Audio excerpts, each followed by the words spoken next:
আফ্রিকার দেশ কঙ্গোতে প্রাণঘাতী ইবোলা ভাইরাসের প্রাদুর্ভাব মারাত্মক আকার ধারণ করায় মৃত্যুর সংখ্যা ১৩৫৪ জনে পৌঁছেছে।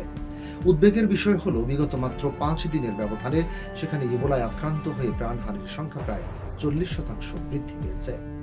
শীর্ষস্থানীয় স্বাস্থ্য বিশেষজ্ঞরা সতর্ক করে জানিয়েছেন যে বর্তমানে আফ্রিকার এই দেশটির বিভিন্ন অঞ্চলে দাবানলের মতো ছড়িয়ে পড়ছে এই ভাইরাস।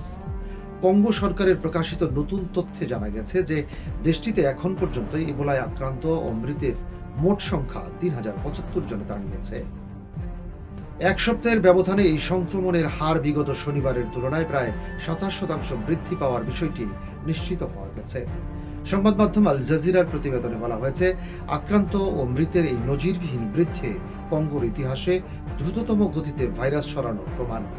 স্বাস্থ্য বিশেষজ্ঞ আব্দুল সামিনা সিদি জানান, মানবদেহে কার্যকর কোনো ভ্যাকসিন না থাকায় ভাইরাসের এই সর্বগ্রাসী প্রাদুর্ভাব রোধ করা অসম্ভব হয়ে পড়েছে।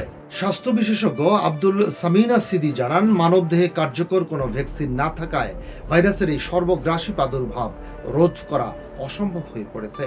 ক্রমাগত রাজনৈতিক সহিংসতা ও সশস্ত্র যুদ্ধ বিগ্রহ চলায় আক্রান্ত অঞ্চলগুলোতে সাধারণ স্বাস্থ্য পরিকাঠামো বা চিকিৎসা ব্যবস্থা সম্পূর্ণ ভেঙে পড়েছে। স্বাস্থ্যসেবার চরম সংকট এবং যুদ্ধবিধ্বস্ত পরিবেশকে ভাইরাসের অনিয়ন্ত্রিত ও দ্রুত ছড়িয়ে পড়ার প্রধান কারণ হিসেবে বিবেচনা করা হচ্ছে। উদ্ভূত ভয়াবহ পরিস্থিতি নিয়ন্ত্রণে আনতে এবং সংক্রমণ ঠেকাতে বৈশ্বিক বিজ্ঞানী দল রাত দিন নিরলস গবেষণা চালিয়ে যাচ্ছেন। যুক্তরাজ্যের বিখ্যাত অক্সফোর্ড বিশ্ববিদ্যালয় ইতিমধ্যে একটি পরীক্ষামূলক ভ্যাকসিন উদ্ভাবন করে এক স্বেচ্ছাসেবীর দেহে প্রয়োগ করেছে। বর্তমানে কঙ্গো জুড়ে উদ্বেগজনক হারে ছড়াতে থাকা ইবোলা ভাইরাসের এই বিশেষ প্রজাতিটির নাম নির্ধারণ করা হয়েছে বুন্দি বুগোয়া। বুন্দি বুগোয়া মূলত মানবদেহে আক্রমণকারী ইবোলা ভাইরাসের 4টি বিরল প্রজাতির একটি, যার কোনো প্রতিষেধক এখনো পর্যন্ত আবিষ্কৃত হয়নি।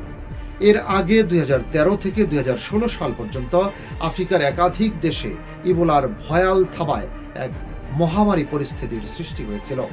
তৎকালীন সময়ে গিনি, লাইবেরিয়া ও সিয়েরা লিওনে দীর্ঘ প্রাদুর্ভাবে ২৮,০০০-এর বেশি মানুষ এই প্রাণঘাতী ভাইরাসে আক্রান্ত হয়েছিলেন।